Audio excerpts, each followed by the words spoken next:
Assalamualaikum guys. Okey, baiklah, hari ini saya mau share. Dulu saya ada pernah buat video berkenaan headlamp Swiss ni guys. Okey, sekarang di Pro 2 Asia baru ni, dia punya Swiss ini saya sudah tukar ya guys.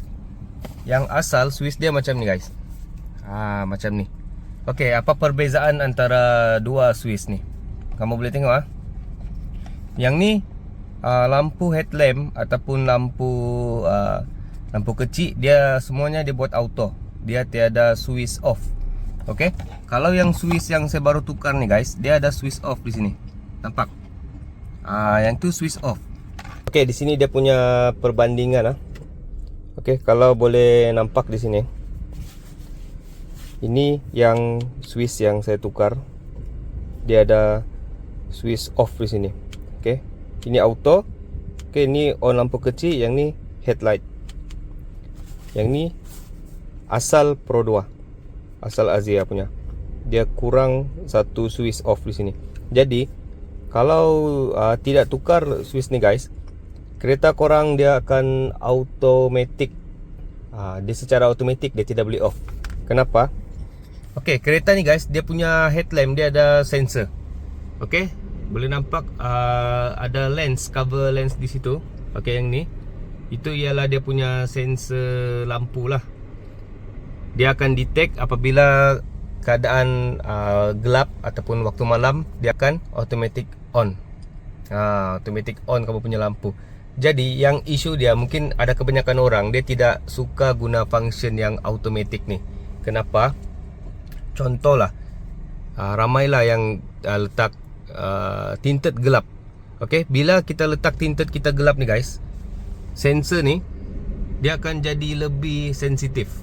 Dia detect gelap sedikit, dia akan auto hidupkan kita punya headlamp. Yang itu dia punya isu guys.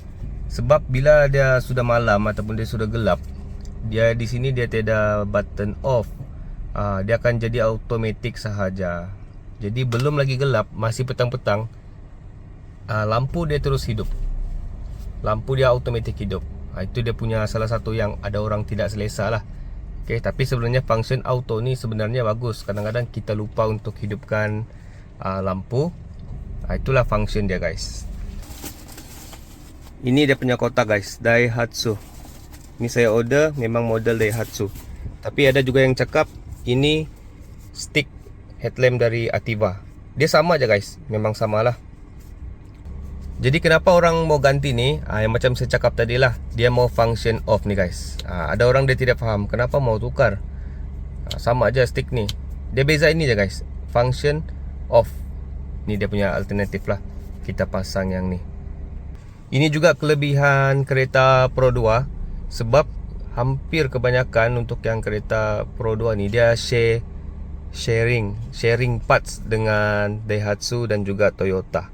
Yang macam ni dari Daihatsu. Okey, Toyota pun boleh pakai juga guys. Sebab bila saya tengok, memang dia punya sebiji lah. Okey, yang ni Pro 2 Asia, yang ni Daihatsu. Memang sebiji, saya sudah tengok. Dia punya soket, dia punya pin memang sama, sebiji. Bezanya yang ni dia jenis ada fog lamp lah. Fog lamp tu dia tidak function. Kita pakai function off sahaja. Okay, kereta apa yang boleh pakai stick ni? Untuk yang saya tahulah, Pro 2 Asia baru, Alza baru, Ativa memang pakai ni lah.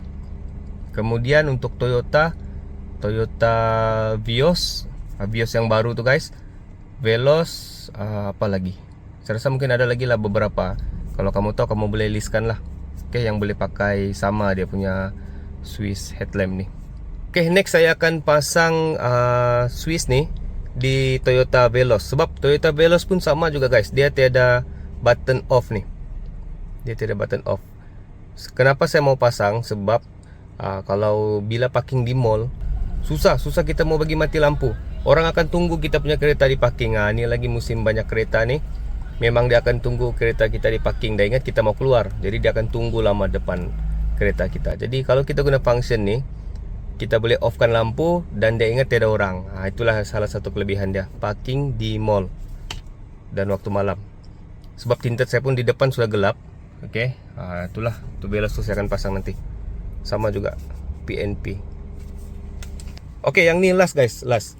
Ada juga tanya, macam mana dia punya warranty? Warranty dia macam mana? Macam ni lah. Barang ni dia plug and play. Dia tidak ada ganggu apa wire apa semua, tapi itu atas kamu lah. Tapi kalau kamu tukar, dia tidak perasan pun, service center tidak perasan pun kamu tukar atau tidak. Kecuali kamu yang bagi tahu. Okey. Tapi bagi saya akan tukar ni. Okey, saya akan tukar ni di kereta saya satu tu. Okey, itu saja guys. Kalau kamu ada apa-apa pertanyaan, okey, model apa kereta korang, boleh masuk atau tidak. Oh ya, My VFL pun masuk guys. My VFL facelift pun masuk juga. Dia pun guna automatic. Okey, itu saja guys. Kalau ada apa pertanyaan, boleh drop komen. Jangan lupa subscribe channel saya, bagi like sikit dan share dengan kawan-kawan. Okey, assalamualaikum.